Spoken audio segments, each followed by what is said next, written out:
Bonsoir à tous, ravi de vous retrouver sur Monaco Info pour une nouvelle édition. Voici les titres qui seront développés dans ce journal. À quelques jours de la fête nationale monégasque, la principauté se pare de rouge et de blanc. Nous avons suivi les équipes de la mairie de Monaco en charge du pavoisement. C'est le salon de la mobilité durable et des énergies renouvelables. Ever Monaco a ouvert ses portes aujourd'hui, donnant par la même occasion le coup d'envoi de la 10e édition du Riviera Electric Challenge. Le PIB de Monaco en hausse de 5% en 2023. Comment interpréter cette donnée ? Est-ce qu'elle témoigne d'une croissance solide ? Alexandre Bubiot, directeur de l'Institut monégasque de la statistique et des études économiques, sera notre invité ce soir. Nous nous intéresserons également dans ce journal à cette escape game dédiée à la diversité et l'inclusion, un format particulier pour promouvoir l'égalité. Et enfin en basket, l'AS Monaco tombe face à l'Étoile Rouge de Belgrade en Euroleague 98-90. Il s'agit de la 4e défaite de la saison de la Roca Team dans cette compétition. Du rouge et du blanc dans les rues de la Principauté à quelques jours de la fête nationale monégasque, les services techniques de la mairie de Monaco ont débuté la mise en place du pavoisement. Christinda Petit-Thomel et Olivier Bonello ont suivi les équipes communales au petit matin place du Palais Princier. Voyez leur reportage. Drapeau, pavillon et oriflamme qui part habituellement la principauté de rouge et de blanc à l'approche du 19 novembre prennent peu à peu place dans les différentes rues de Monaco. Depuis le 4 novembre dernier, les équipes du pôle manifestation de la mairie sont à pied d'œuvre pour mener à bien cette mission. 2 équipes se relaient jour et nuit. On a une équipe composée de 2 personnes qui travaillent uniquement la nuit au moyen d'une nacelle pour mettre en place les oriflammes sur les candélabres dans tous les quartiers de la Principauté. Et on a une équipe qui travaille la journée qui est composée de plusieurs personnes en fonction des autres manifestations que nous avons, parce qu'on gère quand même à peu près 1000 manifestations dans l'année. Donc cette équipe-là, elle fait du pavoisement en ville au moyen d'échelles ou comme aujourd'hui en fait. Nous avons mis depuis le 4 novembre 600 oriflammes, 550 drapeaux, 90 pavillons et plusieurs mâts et socles et cuissons. Et à noter quelques nouveautés cette année, le boulevard de Belgique et son rond-point, l'entrée de la ville face au Monte-Carlo Bay, l'allée Lazare Sauvego et la promenade Honoré II seront également décorés. Si vous aussi vous souhaitez souligner votre attachement à la famille princière, vous êtes donc invité à pavoiser façades, fenêtres et balcons à l'aide de drapeaux monégasques, des drapeaux que vous pouvez vous procurer chez certains commerçants en ville ou en grande surface. Oui, on rappelle que la partie rouge doit être à gauche ou au-dessus de la partie blanche. La fête nationale monégasque sera à suivre en direct sur Monaco Info avec un dispositif spécial sur notre antenne dès 9h30. La 19e édition Ever Monaco fait son grand retour au Grimaldi Forum avec le soutien de la Fondation Prince Albert II de Monaco. Depuis 2006, ce salon est un lieu d'échange et un centre d'essai concentré sur la mobilité durable et les énergies renouvelables. Cette année, l'accent est mis sur les véhicules green, comme vous l'explique Vanessa Dessy sur des images de Thomas Deus. Dédié à la mobilité durable et aux énergies renouvelables, Ever Monaco s'impose une fois de plus comme le rendez-vous incontournable pour tous ceux qui façonnent l'avenir écologique. Dans un cadre prestigieux, cet événement rassemble professionnels et passionnés pour explorer les innovations vertes qui transforment notre quotidien. Entre expositions de voitures électriques, conférences animées par des experts et espaces dédiés aux start-up, le salon incarne la volonté du Prince Albert II de positionner la principauté en pionnière de la transition énergétique. On est revenu au Grimaldi Forum cette année et comme vous pouvez voir, il y a beaucoup de nouveautés en matière de véhicules. On a une vingtaine de start-up avec des projets très innovants, très intéressants qui vont pitcher et participer donc à un concours. Donc une petite start-up monégasque, les ambulances du Rocher, avec un premier véhicule, une ambulance électrique. Et après, donc, on a les essais et les tables rondes. 25 véhicules qui vont partir ce matin pour aller jusqu'à Dolcia ce soir et revenir demain avec l'arrivée au château Grimaldi à Cannes-sur-Mer et qui vont faire surtout des épreuves d'éco-conduite. Le but c'est de moins consommer, c'est pas une épreuve de vitesse du tout. Voilà, c'est la 10e édition cette année. Parmi tous les exposants, la voiture à hydrogène mission H24 attire tous les regards. Ce prototype de course, fruit de la collaboration entre Green GT et l'Automobile Club de l'Ouest, incarne une évolution dans l'univers de l'automobile durable. Alimenté par une pile à combustion qui convertit l'hydrogène en électricité sans émission de CO2, cette auto montre que performance et écologie peuvent se conjuguer. Il y a 8 ans, moi j'étais pas encore dans le programme, mais ils sont partis de quasiment une feuille blanche. C'était même pas de la petite production, toutes les pièces étaient des prototypes. Maintenant ça commence à entrer dans un processus industriel avec des pièces qui sont utilisées pour d'autres voitures et d'autres utilités. Ce que j'aime dire, c'est que voilà, c'est une voiture, il y a 4 roues, des freins, un volant, mais après tout le reste est complètement différent. Juste dans la gestion de l'énergie, comme nous l'énergie elle vient d'une pile à combustible qui est alimentée par l'hydrogène. Et cette pile à combustible produit l'électricité et elle va aussi recharger une batterie. Donc en fait on a soit la pile à combustible, soit la batterie qui permet de faire avancer la voiture. Alors tout ça, ça peut se gérer automatiquement, mais pour être plus performant et garder une meilleure autonomie, c'est le pilote aussi qui peut jouer dessus. La 19e édition du Salon Ever est à découvrir jusqu'à jeudi au Grimaldi Forum. Et nous avons aperçu dans ce reportage des solutions pour réduire notre empreinte carbone. Consommer autrement fait également partie des solutions d'avenir.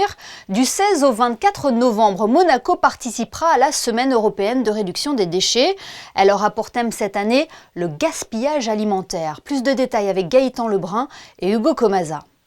Pour la 6e année consécutive, la Principauté va participer à la Semaine européenne de réduction des déchets, un événement visant à sensibiliser la population sur le recyclage, le tri sélectif ou encore le gaspillage afin de considérablement réduire les déchets et la pollution qu'ils engendrent. La Semaine européenne de réduction des déchets a lieu chaque année maintenant en Principauté depuis 2019, donc c'est la 6e édition.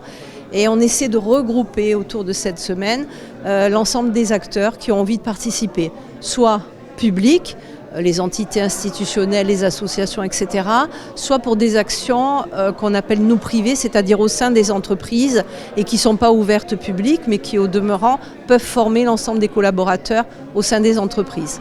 Un village sera mis en place cette année les 20 et 21 novembre. 14 stands proposant différents jeux ou activités pour petits et grands seront ouverts dans le but d'éduquer et sensibiliser sur le thème du gaspillage alimentaire, car il est responsable à lui tout seul de près de 10% des émissions de gaz à effet de serre.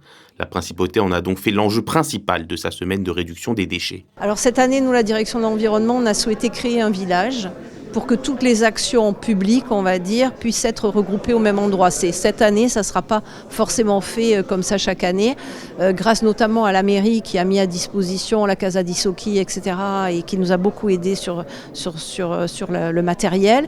Mais en tout cas, l'idée, c'est que la plupart du public puisse retrouver tous les ateliers. Donc là, je parle des ateliers dans le village. Il y en a d'autres dans les entités comme le musée, etc., qui n'est pas présent au village parce que ça se passe à l'intérieur de chez eux, comme ça a été expliqué. En tout cas, au sein du village, le mercredi et le jeudi, il y a à peu près 80 porteurs d'action qui vont se relayer sur les 2 jours avec de la cuisine zéro déchet, avec des explications sur les dates limites de consommation, puisque le thème c'est le gaspillage alimentaire, mais aussi, vous l'avez vu, de façon plus large avec la SPA qui va faire des collectes de couverture, avec le lycée hôtelier qui travaille avec nous là depuis pas mal de temps pour que leurs élèves avec leur maître, en fin de compte, avec leurs professeurs, puissent faire déguster aussi des cuisines un peu particulières autour du zéro déchet.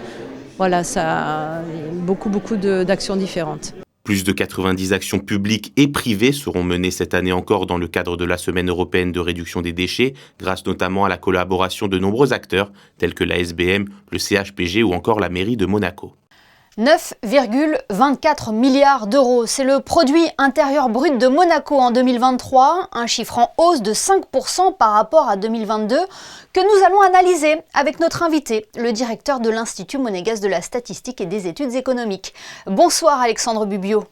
Bonsoir. Avant d'évoquer le rapport publié par l'INSEE, une contextualisation sur la façon dont est calculé ce produit intérieur brut, comment ça marche ? Oui, alors il est calculé déjà depuis 2005, donc, et il fait l'objet d'un rapport tous les ans depuis l'année 2006. Aujourd'hui, il faut savoir qu'en principauté, nous n'avons pas de comptabilité nationale. Donc, on a choisi de mettre en place une approche revenu. Alors, qu'est-ce que ça veut dire concrètement? C'est qu'on va étudier le revenu des entreprises, le revenu des salariés, le revenu de l'État, c'est-à-dire les impôts, et on va enlever les subventions. Voilà, c'est une méthode très simple. Alors, le revenu des salariés, de l'État, les impôts et les subventions, on les a sur base administrative. Et on est obligé de faire une enquête auprès des 12 000 agents économiques de la principauté pour connaître en fait la rémunération des entreprises, ce qu'on appelle l'excédent brut d'exploitation. C'est un indicateur fiable sur la richesse d'un pays ? C'est même le seul indicateur fiable qu'il y a dans le monde, puisqu'il est calculé pour tous les pays. Donc par contre, effectivement, il mesure la richesse. Il ne prend pas en compte certaines notions comme le bien-être, etc. C'est vraiment un indicateur de mesure de la richesse créée par un pays. Le PIB de Monaco atteint donc 9,24 milliards d'euros en 2023, un chiffre en hausse. Il témoigne d'une croissance solide ? Oui, tout à fait. C'est d'ailleurs même la troisième année consécutive depuis le Covid où on a de forte croissance, une croissance très solide, puisque, comme vous l'avez dit, on fait 5% de croissance. Alors la croissance, c'est corriger de l'inflation, donc on a déjà enlevé l'inflation, donc c'est vraiment le montant de richesse nette que l'on a créé en plus en principauté l'an dernier. Il faut savoir, sur les 10 dernières années, Monaco a eu une croissance de près de 50%, quand sur le monde, on est sur 27%, 14% en Europe et seulement 10% en France en 10 ans. Donc on voit que c'est à Monaco quand même très solide. Et il y a d'autres indicateurs clés qui confirment la croissance constante de Monaco ?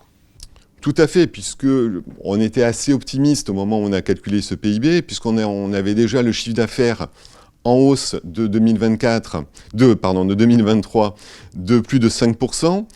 Le commerce extérieur, pareil, plus de 5% de croissance, plus de 3,5% de croissance de l'emploi et 5,7% de croissance pour le nombre d'heures travaillées en cumul annuel. Et d'ailleurs, l'an dernier, c'est pour la première fois, on a dépassé la barre symbolique des 100 millions d'heures travaillées en principauté. Donc on savait qu'on allait avoir de très bonnes bases et on était assez confiant pour les résultats du PIB. Et quels sont les secteurs qui peuvent tout particulièrement se féliciter d'une belle progression de leur PIB ? Alors ça c'est un peu la question piège, parce que c'est le secteur le plus compliqué de la principauté, ce sont les activités scientifiques et techniques administratives et de soutien, donc déjà rien que le nom est compliqué, mais tout simplement ce sont le soutien aux entreprises. On va retrouver les experts comptables, on va trouver le conseil de gestion, on va retrouver aussi l'intérim à l'intérieur de ce grand secteur, et c'est le secteur qui a le plus performé, puisqu'il a eu une croissance de 30% l'an dernier. Et ensuite, il y a tout ce qui est activité financière et d'assurance, avec une croissance de 16%. Donc ce sont vraiment les deux secteurs qui ont le plus performé en principauté. Et est-ce que certains, à l'inverse, marquent le pas ? Évidemment, pas tous les secteurs sont orientés à la hausse, mais il y a 4 secteurs où on a un recul de la richesse créée, mais c'est un recul qui est plus modéré puisque c'est aux alentours de 5-6%. On peut citer les activités immobilières, on peut citer l'industrie qui sont légèrement en recul. On peut citer aussi étonnamment le commerce de gros qui, malgré un recul l'an dernier, reste quand même le 3e plus gros secteur de la principauté, parce que malgré ce petit recul de l'an dernier, il faut savoir que le commerce de gros a fait plus 70% en 10 ans. Donc c'est vraiment un secteur qui est très dynamique, mais qui a été impacté sur des variations de prix, notamment sur le trading de produits pétroliers et autres. Eh bien, merci beaucoup Alexandre Bubiot d'avoir été notre invité ce soir pour nous parler de ce rapport publié par l'INSEE sur le PIB de Monaco, qui est donc en hausse de 5% en 2023. Merci. Merci beaucoup et bonne soirée. Nous vous en parlions dans notre édition d'hier. La Maison du Numérique a lancé mardi la 2e édition de son Immersive Week. Cette année, des ateliers, des conférences vous permettent de plonger dans l'univers de l'intelligence artificielle. Alban Gingembre et Camille Caloni ont assisté à une session dédiée à l'usage de l'IA dans la vie professionnelle et de tous les jours. Regardez. L'intelligence artificielle est omniprésente dans nos vies, mais que se cache-t-il vraiment derrière cette formule ?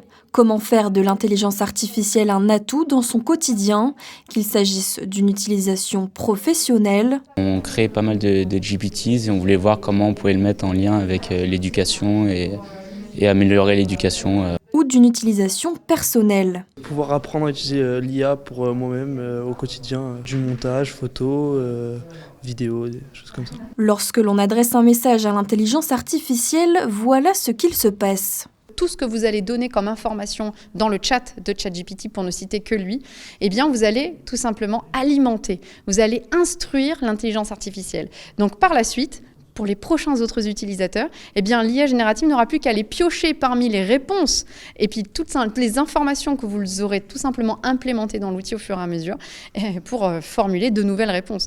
Utiliser l'intelligence artificielle pour gagner du temps, oui, mais vigilance aux informations qu'on lui donne. En verrouillant certains accès, et notamment, vous pouvez dire à ChatGPT « Non, je ne veux pas que tu te serves de mes questions et des documents que je te donne pour instruire ton intelligence artificielle. » De nouveaux apprentissages qui évoluent à vue d'œil et qu'il faut maîtriser pour ne pas perdre le fil. Et pour ne pas perdre le fil de l'intelligence artificielle, d'autres ateliers sont au programme de l'Immersive Week. Ils sont à découvrir sur le site de la Maison du Numérique. Un mot à présent sur la remise du prix NGECO hier au Tunnel Riva, un événement qui a mis le travail de 3 étudiantes de l'Université Polytechnique de Milan en valeur pour leur projet de fin d'études sur la durabilité dans le secteur du bâtiment. Je vous propose d'écouter à ce sujet le président d'NGECO, initiateur de ce prix, au micro de Gaëtan Lebrun. This event is a special NGECO prize for the 3 best graduation projects of the #1 Italian University Polytechnic of Milano, and the graduation subject was sustainability for environment, energy and economics. The idea was to give some visibility to the best student, and when I see this project and their enthusiasm, I feel more, I have more hope for the future of the world, for a better world, that it can be really more eco-friendly, because the new generation, despite many different aspects, is definitely quite effective.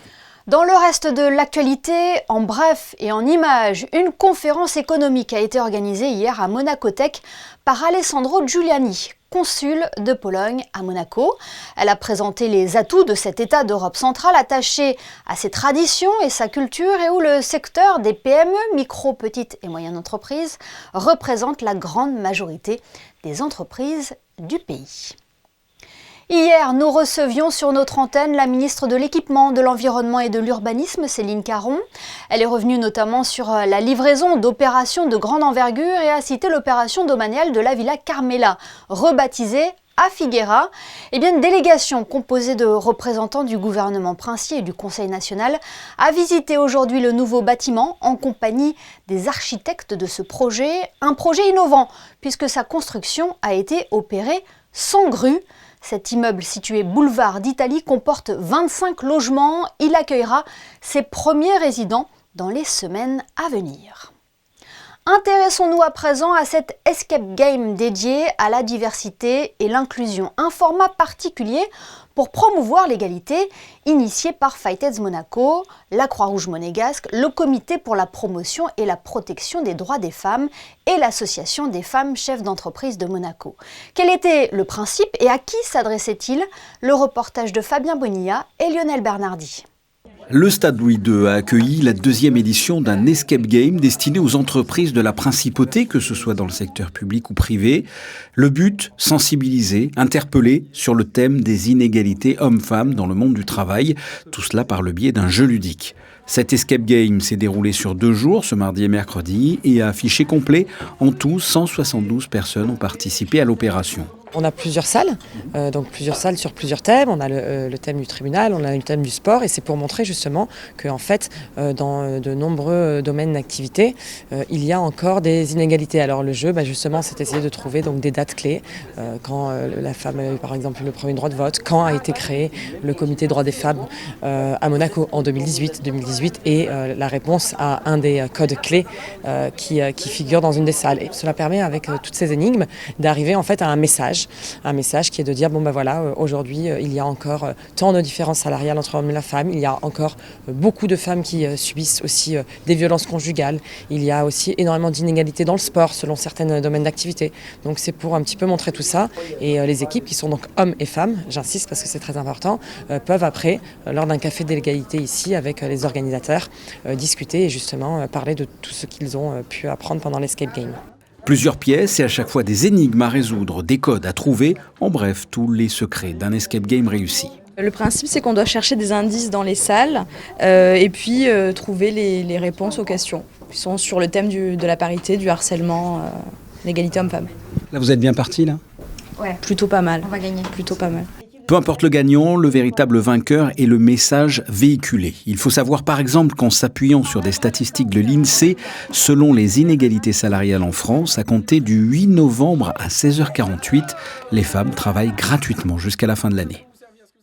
En basket, après sa victoire contre Dijon en championnat, la Roca Team est tombée mardi soir à Gaston-Médecin en Euroleague. Une défaite 98-90 face à l'Étoile Rouge de Belgrade. Le résumé de la rencontre est signé Frédéric Elian.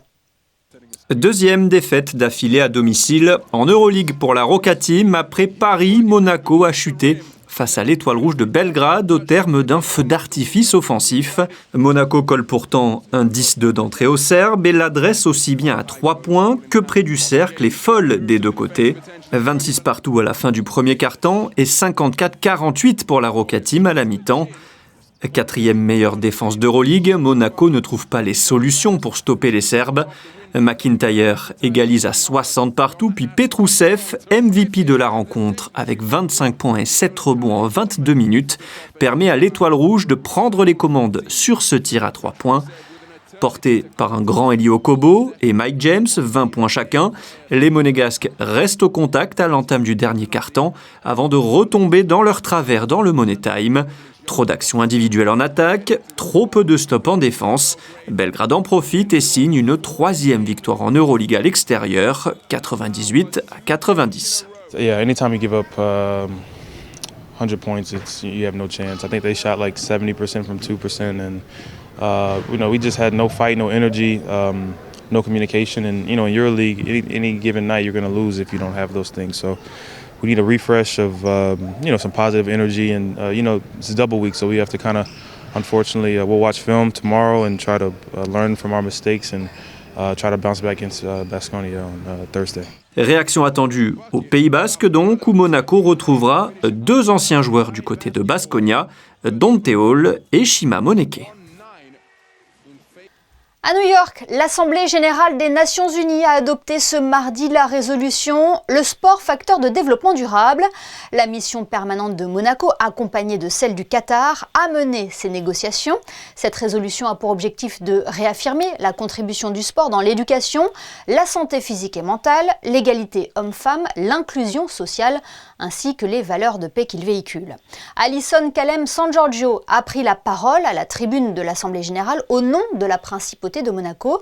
Elle a rappelé dans son intervention le pouvoir rassembleur du sport, l'importance des partenariats et le rôle du CIO et des agences onusiennes.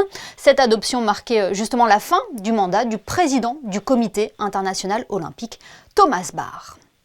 À Monaco, Robert Calcagno a été fait officier de l'Ordre du mérite agricole, une distinction remise par Guillaume Gomez, ambassadeur français pour la gastronomie, l'alimentation et les arts culinaires, en présence notamment de son Altesse Sérénissime le Prince Albert II et du ministre d'État Didier Guillaume. Le directeur général de l'Institut océanographique se voit récompensé pour ses travaux scientifiques, lui qui est un fervent défenseur de l'environnement. Anne Consigny était sur les planches du théâtre Princesse Grace mardi soir. Elle a présenté son adaptation du roman de Marguerite Duras, Un barrage contre le Pacifique, un seul en scène qui rend hommage aux désespérés de l'espoir même et qu'elle présentera par la suite à Paris au studio Héberto. Retrouvez d'ailleurs l'entretien d'Anne Consigny qui était notre invitée du JT sur notre site internet le www.monacoinfo.com. C'est une adresse désormais bien ancrée dans le paysage monégasque. Dans votre chronique Ceux qui font Monaco, nous vous emmenons ce soir chez une petite enseigne idéalement située à la sortie de la gare et juste à côté du lycée Régnier 3. C'est là que nous retrouvons Chrisinda Petit-Homel. Bonsoir. Oui, c'est sur la promenade Honoré 2 que je vous retrouve aujourd'hui. Nous nous rendons chez Gardenperk. Ici, tout est fait maison. L'établissement a ouvert ses portes il y a seulement 5 ans. C'est devenu la référence dans le monde du bagel à Monaco. Ça a débuté avec le bouche-oreille par rapport à un ami dont j'ai pris le relais. Donc il savait que j'aimais beaucoup ce qu'il faisait et donc j'en ai profité pour prendre vraiment le relais de ce qui se faisait. Et alors, qu'est-ce qui vous plaisait dans ce concept? Le fait maison. Vraiment le fait maison, les pâtisseries fait maison tous les matins et vraiment et avec l'ambiance chaleureuse. Et alors, pourquoi les bagels? Pour le concept un peu à l'américaine, avec les bagels, cheesecake. Vraiment, on a vraiment une base cookie, tout fait maison à l'américaine. Tous les matins, je fais les cookies fait maison. J'arrive à 6 h le matin. Je commence par faire les muffins. On a trois muffins différents. Après, je fais tous les cookies. À peu près, je fais 100-150 cookies par jour. Et à petit, je fais le roulé, le brownie, le banane chocolat, les cupcakes. Je passe le matinée à faire ça.